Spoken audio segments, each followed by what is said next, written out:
Can you tell me what a mutant is?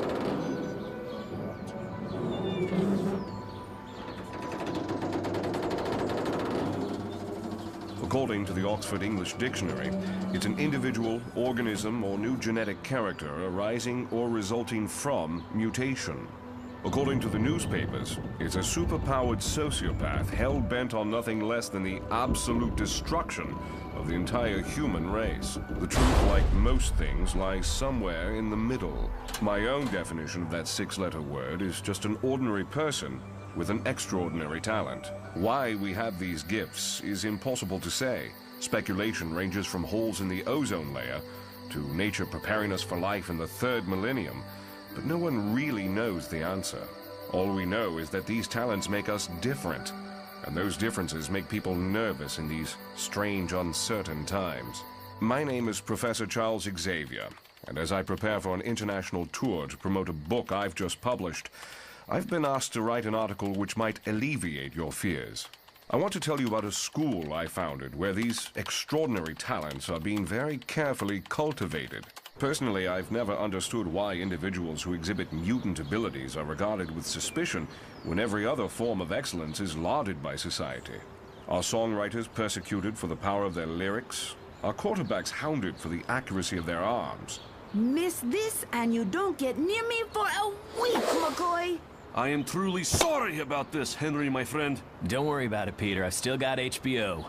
Of course, I don't mean to diminish the biology of the situation when 98% of all known mutants test positive for the X-factor gene. But aren't we all slaves to our inherited genetics? I got it! I got it! I got it! After all, some say music runs in families.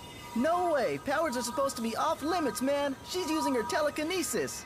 Have it your way, Genie baby! And others are clearly born with an aptitude for sport.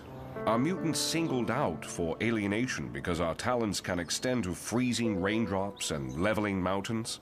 Is our world-shaking potential the reason young mutant teenagers only dare communicate through internet chat rooms? Dear reader, as I argue at length in my book, this raw power you fear is precisely the reason that these young terrified mutants must be embraced. Can't you imagine their potential for good with the proper guidance and teaching? Marvel Girl is a perfect example. When I found her, those formidable psychic powers were so unfocused that she was unable to distinguish between voices and thoughts. Through careful training, her abilities were suppressed, and now over time are being gradually reintroduced. Her main area of schoolwork is dealing with the mentally ill, but she's been helping police find 3 missing persons lately and is reportedly making excellent progress. Storm is another young student who has blossomed in the short time she's been following my program. An illegal Moroccan immigrant with almost no formal schooling, she's currently in the middle of a telepathic joint diploma in both horticulture and economics. Last week, she used her atmospheric manipulation to reinvigorate a recession-hit farming community and achieved a well-deserved A+ for applied use of her abilities. Of course, there's more to education than traditional academics. The syllabus specializes in pop culture, conversation, and the arts of self-defense, too.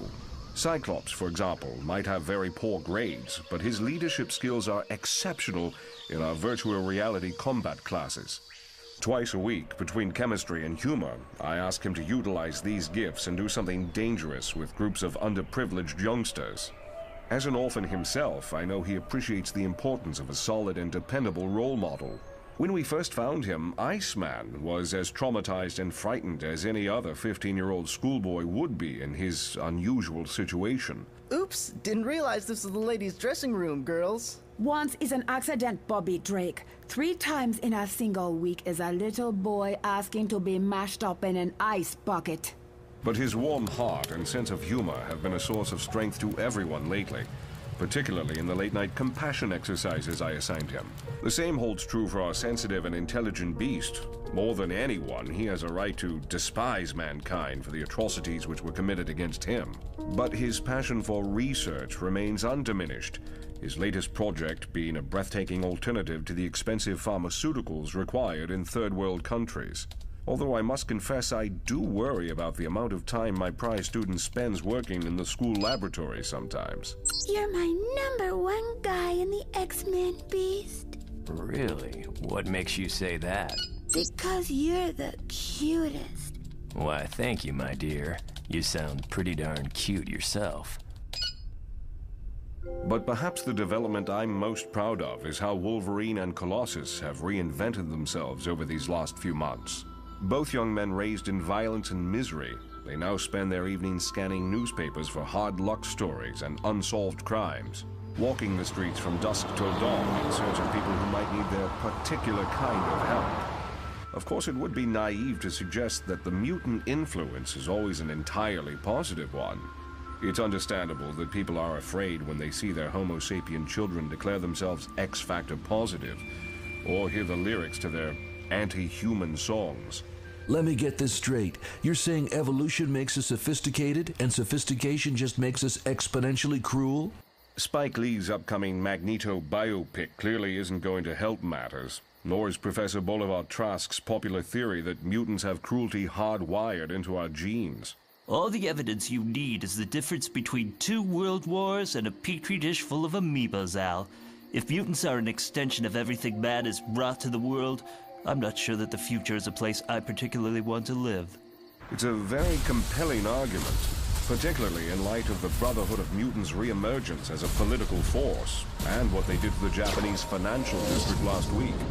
My students and I might have neutralized Magneto back in Washington, but I'm afraid his children inherited more than just their father's striking Eastern European profile. I think you might find Cyclops is considering a move back to our side soon, Uncle Charles. Did you know he and Toad had a 4-hour telephone conversation last night? Yes, but they were talking about the Lord of the Rings Quicksilver. Besides, why would he be interested in rejoining the Brotherhood when you've so clearly lost your way lately? I'd hardly describe renewing our assault upon corrupt human power bases as losing our way, sir. In fact, the current state of confusion in the Western world should make replacing the status quo that much easier over the coming weeks and months. And you think bombing the old order will make the human population embrace you as their leaders, Scarlet Witch? Terrorism might have made sense in your father's world, but it's never been less fashionable than it is right now, my dear. Oh, what do you suggest we do, Uncle? Start outing mutant celebrities like some limp-wristed pressure group? No. Clearly your goal of global domination would remain the same, but perhaps you could modernize your tactics a little. I'm not saying I approve of such actions, but why not use your abilities to expose the corruption of these human overlords? Headlines are the ammunition of the information age. Everyone would be on your side if you targeted corporate crime and government incompetence. Well, it's certainly an interesting concept, Uncle Charles. Actually, I quite like that idea you had about outing the mutant celebrities. Perhaps that's something we could bring up at tomorrow night's meeting? Wait a minute. This isn't something you're doing to our minds here, is it? Galleries and museums are supposed to be neutral territory, remember? Young lady, you may question my integrity as a gentleman, but please don't insult me as a lover of the arts. Some people ask why we don't just wage war on the Brotherhood, but that's such an old-fashioned imperialistic solution to the problem. As we look around the world today, it's clear that violence breeds nothing but further violence. Ideas are the only way to change the world. And as a teacher, I feel it's my responsibility to prove it. I've always thought it must take a very special kind of person to work with the severely handicapped. Then again, they say the teachers gain as much from the experience as the children. What do you think, Peter? I can't say I've really given the matter much thought, Professor. Do you recognize the gentleman in the tan jacket playing with the little Down syndrome twins over there, young man? Can you tell me where you might have seen his face before? No idea. Real life or on TV? Oh, most definitely real life, my friend. Look a little closer. Focus on the eyes. Is this some kind of sick joke, Professor? No, I'm afraid that actually is Magneto playing Frisbee with the children. But you have my word that there's absolutely nothing to be concerned about, Mr. Rasputin. I've placed a mental block in his lower cerebrum, which prevents him from remembering who he is or even how to utilize those world-class talents he was famous for. As far as our old friend is concerned, he's just ordinary Eric Lenscher now. And the only human beings he has issues with at the moment are neighbors who play their music too loud. No, this is madness. Magneto died in Washington. You wrapped him up in sentinels and detonated him like an atom bomb. Nobody could survive something like that. Think carefully about what you're saying, Peter.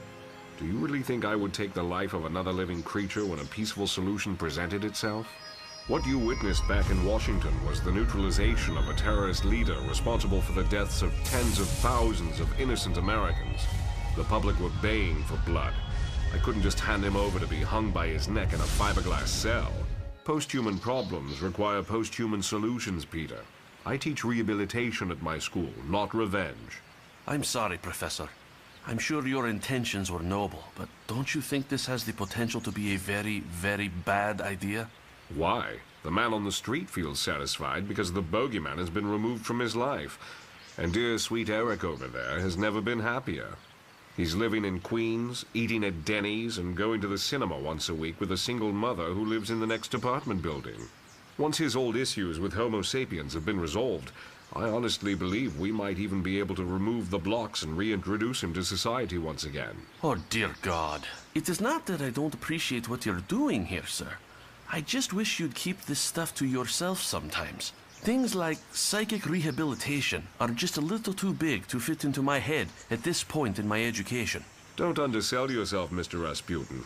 It's a highly overrated quality. Sorry about that, folks. Kid's got a heck of an arm. I think I'm going to be sick. Pardon me, but do you guys have the right time? I just broke my second watch this week. The hand spun like a compass, then just stopped dead at magnetic north. Isn't that the strangest thing? 2:35. Thanks. Listen, I know this might sound crazy, but I really could have sworn I recognized you from across the park, friend. Have you and I met somewhere before? No. Oh, well, my mistake. Have a nice day, sir. When I returned home this evening to have our picture taken, Wolverine asked if he could borrow one of my suits because he wanted to make a good impression in the magazine. Cyclops was on the telephone to Toad, laughing about how Storm had caused a tiny thunderstorm in Iceman's large intestine for some reason. I must remember to ask about that later. He actually drilled a hole in the bedroom wall? You've got to be pulling my wire, mate. That's outrageous. Hey, Toad, would you shut up? It's okay for you, man, but some of us are trying to plot our next corporate investigation here. Beast 666, do you really find me attractive? Mutant chick. Very much so, Beast. I think you're gorgeous. Beast 666, seriously?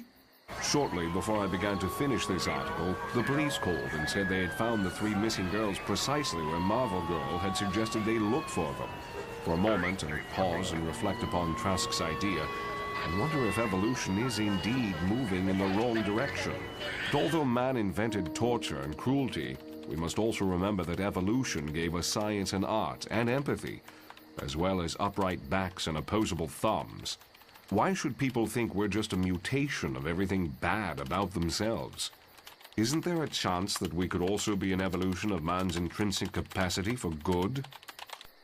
Kind of a bummer, huh, Professor? What do you mean, Bobby? About the article? Yeah. How could they say your piece was too pro-mutant and insensitive to all the people who died in the Brotherhood's terrorist attacks? That's completely nuts. They just pulped the freaking magazine because you were telling it like it is, sir. Very possibly, Bobby, but I'm afraid that's neither here nor there anymore.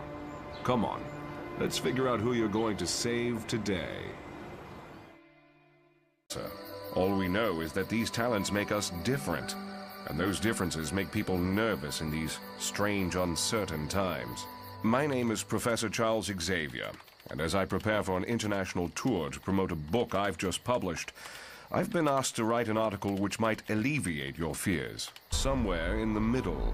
My own definition of that 6-letter word is just an ordinary person with an extraordinary talent. Why we have these gifts is impossible to say. Speculation ranges from holes in the ozone layer to nature preparing us for life in the 3rd millennium. But no one really knows the answer. Oxford English Dictionary. It's an individual, organism, or new genetic character arising or resulting from mutation. According to the newspapers, it's a superpowered sociopath hell-bent on nothing less than the absolute destruction of the entire human race. The truth, like most things, lies...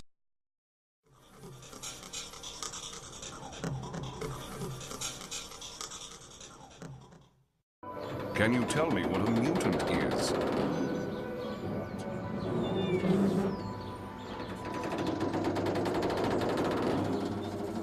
According to the... I want to tell you about a school I founded where these extraordinary talents are being very carefully cultivated. Personally, I've never understood why individuals who exhibit mutant abilities are regarded with suspicion when every other form of excellence is lauded by society. Our songwriters persecute